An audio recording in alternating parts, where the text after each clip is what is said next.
से ना रुके हम, मर्जी से चले हम, बादल सा गरजे हम, सावन सा बरसे हम, सूरज सा चमके हम, स्कूल चले हम, स्कूल चले हम। गुड मॉर्निंग क्लास 7th के बच्चों।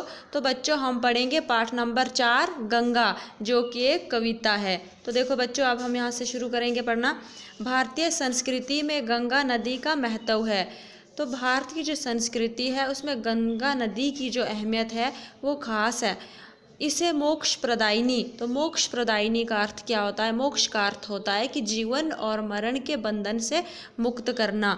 तो गंगा नदी को जीवन और मरण के बंधन से मुक्त करने वाली भी कहा जाता है।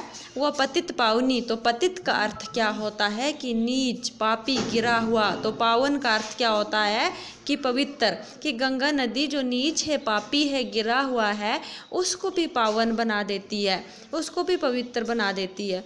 गंगा कहकर भी पुकारा जाता है। इस गंगा नदी को पतित पावनी कहकर भी पुकारा जाता है। तो प्रस्तुत कविता में भी कवि ने इसका गुणगान किया है। तो जो ये कविता दी गई है इसमें कवि ने इसी का, गंगा नदी का गुणगान किया है। अमर हिमालय की गोदी से धरती पर लहराती गंगा। तो अब हम इन पंक्तियों की व्याख्या करेंगे।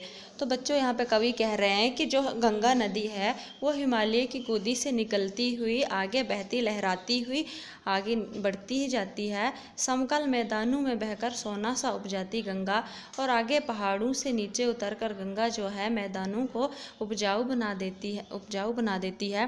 प्यास बुझा प्यासे खेतों की पावन नदी कहलाती गंगा। और गंगा क्या है कि वहाँ के सारे आसपास के खेतों की प्यास बुझा देती है, इसलिए गंगा को क्या है कि पावन नदी भी कहा जाता है। जो भी आकर मिलता इसमें पावन उसे बनाती गंगा। और गंगा नदी से आकर जो भी मिलता है, जो नदी मिलती है कि जो भी गंगा नदी से जुड़ता है, गंगा नदी उसे भी अपना जैसा ही पावन और पवित्र बना देती है। तो बच्चों आज हम यहाँ तक ही करेंगे व्याख्या। आपने भी ये व्याख्या अच्छे से करनी है और यही आपने होमवर्क भी करना है।